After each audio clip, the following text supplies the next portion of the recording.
What's happening, everybody? Welcome to the Entry Point. I am your host, Mr. Keenan. Fosterdamus right there. We're back. We're giving you these predictions. Last week wasn't so well for us. No, it was ugly. But I don't think really anybody seen what was coming last week. That's why they played the game, right? That's right. But here we are again at Barano's in the Knobs. They got drink specials, $2 pints, $10 buckets. $10 buckets. And got some pretty good food here. We got some big drinks, big beers. Yep. And this week, we're gonna we're gonna break down these games, these two games we got this week, and we're gonna tell you who we got for the Super Bowl. We're gonna go ahead and give you a Super Bowl pick.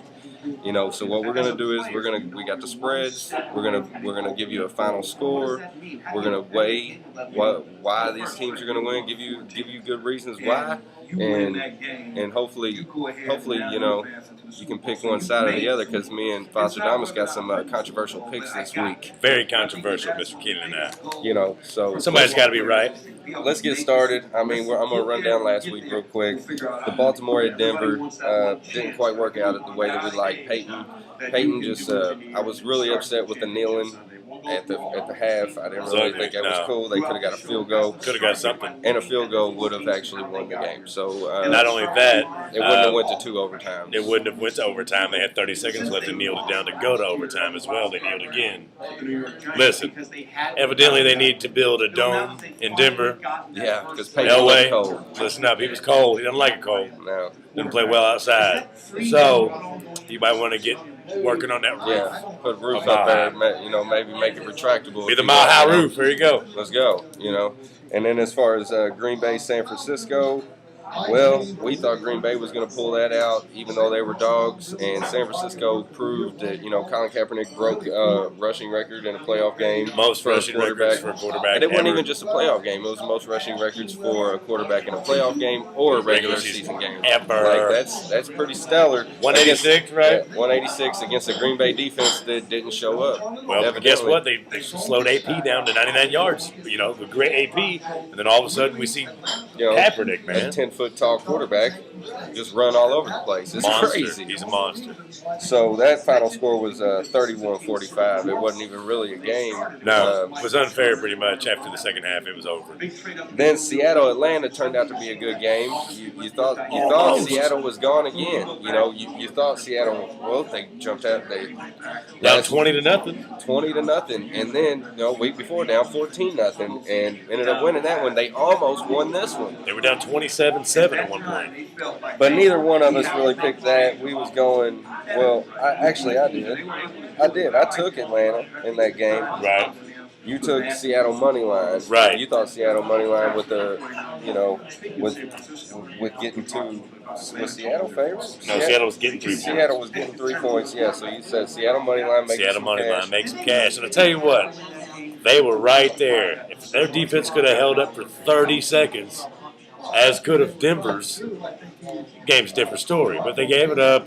Matt Bryant hits the field goal. And it's also Pete Carroll's fault. Because guess what? Icing the kicker's over, bro. Matt Bryant came out and shanked that, but you're an idiot and called timeout. Then tried to tell the ref that you didn't call timeout. Right. You might watch that. He was whining and crying about a timeout. That he was mad that Bryant went ahead and kicked. He didn't want him to get the kick. He didn't want him to actually go through with the practice. Yeah, exactly. He didn't want to see that happen, but everybody does that, dude, and that's your fault for calling timeout. Shouldn't have iced him.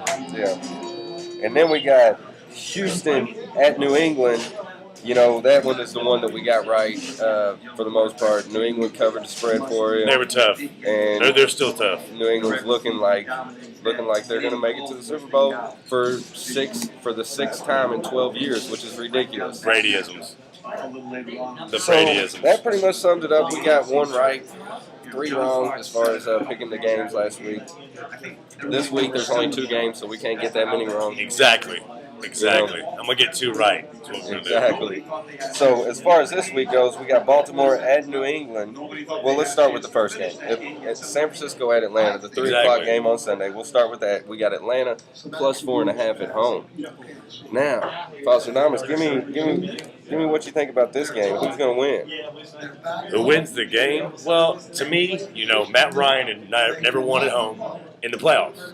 He had so many playoff games at home. He was 0-3 going into last week when he squeaked one by Seattle. A surge in Seattle at the end of that game. Squeaked one by. No thanks to Matt Ryan. Well, no thanks to Matt Ryan. You can thank Tony G. You can thank Roddy White. And their run game, which we haven't seen all season. Michael Turner came out and looked like a beast. No, there was another running back for that team, too. Jacquizz. He busted loose a couple times. They both had great rushing days, which Atlanta's not known to do per se this year. They've been more of a passing attack. Seattle really didn't see that coming, even though Seattle pretty much beat themselves in that game. Now I'm looking at it like this. Atlanta versus San Fran. You got the new kid, Kaepernick. And right now, that kid is playing unstoppable. The way he's beating teams with his arm and with his legs. And he's taking opportunities that are given to him.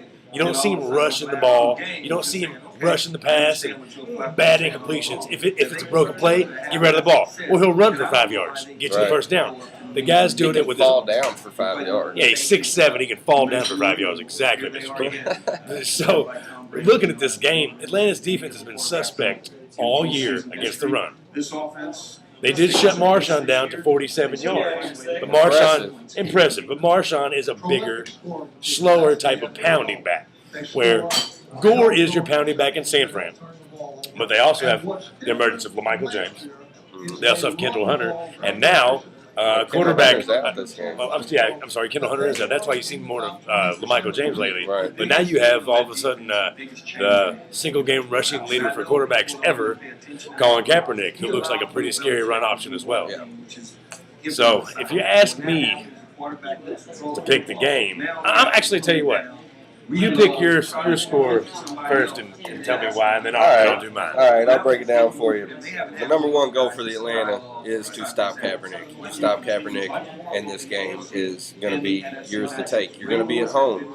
You know, San Francisco's not really been a great road team this year. Most of their losses have come on the road. Atlanta has won the last 4 times, and then actually it went back, because obviously these two teams don't meet very often. It actually went back to 2001 was the last time San Francisco beat Atlanta. Right. Okay. Now, Matt Ryan, I really like Matt Ryan as far as he's got a Peyton Manning factor. That the dude researches, he preps. And he's in a dome, and he's right? Smart, and he's in a dome, right? You know, so I like Matt Ryan in that. And then you, like you said earlier, the Tony G factor. This dude's playing for probably his last year. They want to get this guy a ring. I mean, he's a stud, and he really could be, you know, obviously keep playing and playing. Oh, the guy's an athlete. I think the Atlanta defense is underrated. They show up in big games. Their defense is always the dirty birds. You know what I mean? They're bringing it back. So my prediction is Atlanta is actually going to win this game 28-31 in a close game, but Atlanta's at home getting 4.5. I say take the points, and if you're feeling frisky, go ahead and take the money line, because Atlanta is got something to prove this year, and Matt Ryan is a seasoned, now almost a veteran. He's been in the league for a while, and I like him over Kaepernick this week. I really do. Mr. Keenan taking the Dirty Birds ATL. I picked against Atlanta last week for good reason. They about choked it up and showed you why. If Seattle could have done anything offensively in the first half of that game at all, Seattle had one 4th and goal. They didn't get the first down. Seattle also turned it over again on downs prior in the half and had a questionable call whether the ball was hiked on a fluke pass that Wilson did for a touchdown before the half was over. Right. With that said, I picked against Atlanta that last week. I'm picking against them this week because the Kaepernick factor is way too much.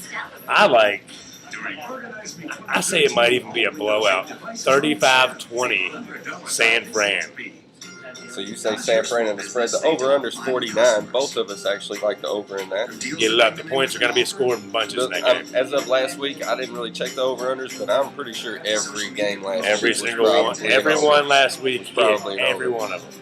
And it might be more of the same this week. You know, Exactly. I don't know. So far, we both agree on that, but we disagree on who's going to win. Atlanta, Pick your side. Pick your side. Next up is the Baltimore at New England. New England is -9 in that game. The over/under is 51, and the weather shouldn't be a factor, even though they're in Foxborough. It's going to be 41 degrees. There's no dome in Foxborough, right? That's over. No, there's no dome. So it's going to be 41 degrees high. It's going to be good football playing weather. These guys are going to be ready to rock, and there's not going to be any precipitation or anything like that to worry about. Well, there will be a little precipitation, but I'll tell you about that in a minute. Oh, yeah? Somebody's going to make it rain? Well, tears from Ray Rice. Let's get Ray Rice and Ray Lewis. See, the thing is I'm really going with Baltimore here today. I really like Baltimore to keep going because of the Ray factor. That whole defense is playing on a whole nother level just because of that guy. Ray Lewis is, you've seen it. He's lost a step even when he's out there, but the fact that he's out there makes everybody on that team. Former Super Bowl champ Ray Lewis. They are former. They're playing murderer Ray Lewis. Yeah, they're playing. It's making a difference for that defense. The whole defense is stepping up, and also Torrey Smith might be the most underrated, but maybe not after this year. The dude is unguardable. He's fast. He's got very quick. He's very quick. And then if you're going to double up Torrey Smith, then you're going to leave the big game Anquan Bolden with single coverage, and that dude's a big guy. You can't stop that guy. There's just way too many. And I ain't even mentioning Ray Rice. Everybody knows Ray Rice is going to be a factor. I mean, I just think Flacco has brought his game to another level as well. He's playing like the guy with an arm that everybody thought he could throw the ball anywhere, and it's on a dart, whatever. It doesn't matter. And Anthony Davis rocked a unibrow. Nobody cared. He still threw shots into the stands. Of course. So I'm thinking Baltimore is really killing because New England, you're without Gronkowski again.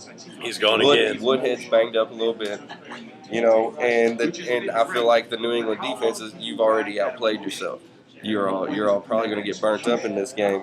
And although I do think Tom Brady will get some points, I do think that the defense for the Ravens is kind of, or the offense for the Ravens is kind of unpredictable right now, and that's something that's working in their favor. They can run, they can pass. I'm saying Ravens win 31-24 and make it to the Super Bowl. To play who? Super Bowl is going to be Atlanta versus Baltimore. Ooh. Mr. Keenan's predictions right there. Going against the grain.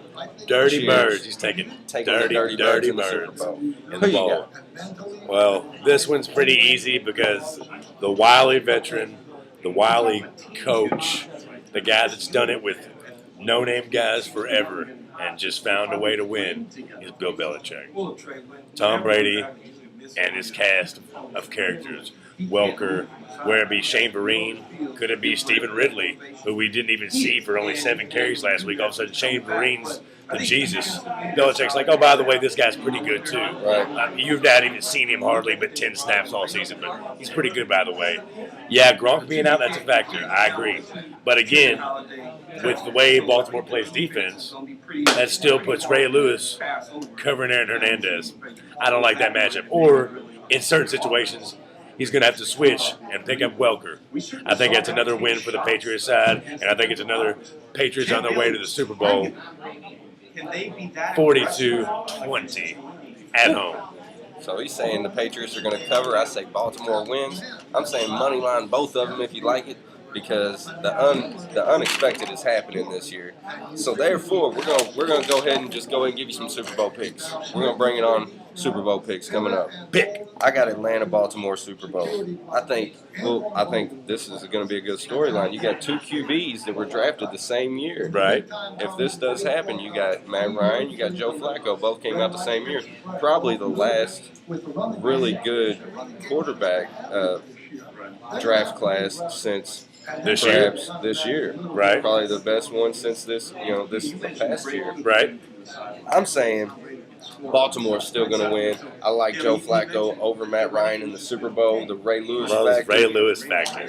30-18, Baltimore Super Bowl champ. 30-18? 30-18. Ooh. Baltimore wins Super Bowl champs. Wow. It's a bold pick. You got New England, San Francisco, which is 2 favorites from this week. 2 favorites from this week, right? I'm taking the 2 favorites, and that's your Super Bowl. And the score I'm going with, they played last time. New England came back, stormed back, but it wasn't enough. They couldn't hold Crabtree and Kaepernick down. Not in the Super Bowl, they will, though.